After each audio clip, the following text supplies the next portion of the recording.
నమస్తే. ఈటెల రాజేందర్ ప్రస్తుతానికి ఆయన భారతీయ జనతా పార్టీలో ఉన్నారు. ముఖ్యంగా ఒక కీలకమైనటువంటి నేతనే చెప్పాలి తెలంగాణలో. అటువంటి ఆయన తెలంగాణ మొన్న జరిగినటువంటి ఎన్నికల్లో ఘోరమైనటువంటి ఓటమిని చవిచూడక తప్పలేదు. ఇట్లాంటి క్రమంలో ఆయన సైలెంట్ మోడ్‌లోకి వెళ్ళిపోయారు. ముఖ్యంగా ఈటెల రాజేందర్ పార్టీ మారుతున్నారు. త్వరలోనే కాంగ్రెస్ పార్టీలోకి వెళ్ళబోతున్నారు అనేది బాగా విస్తృత స్థాయిలో ప్రచారం జరిగింది. అలాగే గులాబీ పార్టీ నేతలు కూడా ఆయన్ని మళ్ళీ కాంటాక్ట్ అయ్యి తీసుకొచ్చే అవకాశం ఉంది అని. ఇట్లా రకరకాల ప్రచారాలు జరిగాయి. ఎవరికి వారు సోషల్ మీడియాలో విపరీతమైనటువంటి ట్రోల్స్ చేశారు. అక్కడ స్థానికంగా ఉన్నటువంటి తెలంగాణ పత్రికల్లో కూడా కొన్ని వార్తలు వచ్చాయి ఆయన మీద. ఎందుకంటే భారతీయ జనతా పార్టీలో ఆయనకి సముచితమైనటువంటి స్థానం లేదు. బండి సంజయ్‌కిని ఈటెల రాజేందర్ ఇద్దరికీ పడట్లేదు. కాబట్టి ఖచ్చితంగా ఈటెల రాజేందర్ బయటకు వస్తున్నారు అనేది ప్రచారం జరిగింది. ఇట్లాంటి క్రమంలో ఆయన చాలా రోజుల తర్వాత మీడియాతో మాట్లాడారు కరీంనగర్‌లో.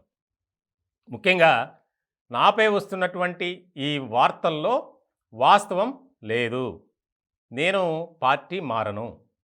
భారతీయ జనతా పార్టీ అధిష్టానం ఏది చెప్తే అది విని ఫాలో అవుతా. చాలా కీలకమైనటువంటి మాటగా మనం ఇది చూడాలి. ముఖ్యంగా అదే సందర్భంలో కరీంనగర్ ప్రజలతో నాకు ఎనలేని బంధం ఏర్పడింది.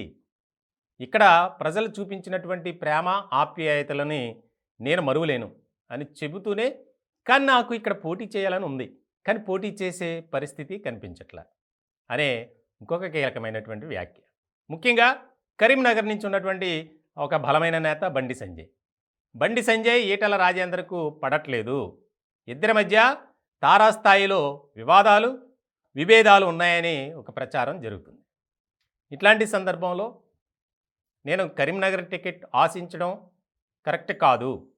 ఇక్కడ సిట్టింగ్ ఎంపీ ఉన్నారు కాబట్టి మల్కాజిగిరి నుంచి పోటీ చేయాలని ఆశిస్తున్నాను అని ఆయన తన అభిప్రాయాన్ని వ్యక్తం చేశారు.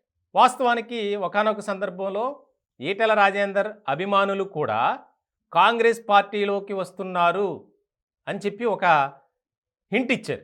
ఇలాంటి సందర్భంలో ఇప్పటికే భారతీయ జనతా పార్టీ తెలంగాణలో అంతంత మాత్రం. గత ఎన్నికల్లో సీట్లు పెరిగినప్పటికీ క్యాడర్ మధ్య సఖ్యత లేదు. కాబట్టి ఎవరి ప్రయత్నాలు వారే చేసుకుంటున్నారు, ఎవరి దారి వారిదే అన్నట్టు ఉంది అనే ప్రచారం కూడా ఎక్కువగా ఉంది. ఇట్లాంటి క్రమంలో క్యాడర్ని నిలబెట్టుకోవాలి. పార్లమెంటు స్థానాలకు సంబంధించి ఎన్నికలు జరగబోతున్నాయి. దాంట్లో మనమేంటో ప్రూవ్ చేసుకోవాలని చెప్పి కాషాయ దళం ఉంది. ఇట్లాంటి సందర్భంలో చాలా కీలకమైనటువంటి పరిణామంగా ఉన్నటువంటి నేతలను మనం వదులుకోకూడదు. అది పార్టీకి తీవ్రమైనటువంటి నష్టం కలుగుతుంది. కాబట్టి ఇప్పటి నుంచి మనం క్యాడర్ని కాపాడుకోగలిగితే వచ్చే ఎన్నికల్లో మనం కొంత పుంజుకోగలం అనే భావనతో హైకమాండ్ ఉంది. ఇట్లాంటి సందర్భంలో ఈటెల రాజేందర్ చేసినటువంటి వ్యాఖ్యలు చాలా కీలకంగా మారాయి. దీని మీద ఒక చర్చ జరుగుతుంది. పార్టీలో కొంతమంది మధ్య ఉన్నటువంటి వివాదాలు విభేదాలు వాస్తవమే.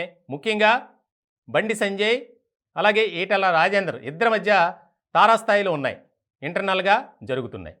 ఇట్లాంటి క్రమంలో ఒక పార్టీలో ఈ రకమైనటువంటి పద్ధతితో ఉండలేరు, మెలగలేరు. కాబట్టి బండి సంజయ్ అయితే పార్టీని వదలరు, ఈటెల రాజేందర్ అయితే ఖచ్చితంగా బయటకు వస్తారు అనేది కూడా బాగా వినిపించింది. ఇట్లాంటి క్రమంలో వాటన్నిటికీ చెక్ పెడుతూ హైకమాండ్ ఏది ఆదేశిస్తే అదే చేస్తా, కానీ పార్లమెంటు స్థానంలో ఎక్కడో చోట నుంచి పోటీ చేస్తా. కరీంనగర్ ఆశించా, కానీ కరీంనగర్లో ఆ పరిస్థితి లేదు, సిట్టింగ్ ఎంపీ ఉన్నారు కాబట్టి అని ఆయన చెప్పకనే చెప్పినట్టు మనం అర్థం చేసుకోవాలి. ఇక్కడ మల్కాజిగిరి నుంచి పోటీ చేస్తా, కానీ కరీంనగర్ నుంచి పోటీ చేయాలని ఉంది అని. మొత్తానికి తెలంగాణ రాజకీయాల్లో ఆసక్తికరమైనటువంటి పరిణామాలు చోటు చేసుకుంటున్నాయి, ముఖ్యంగా భారతీయ జనతా పార్టీలో.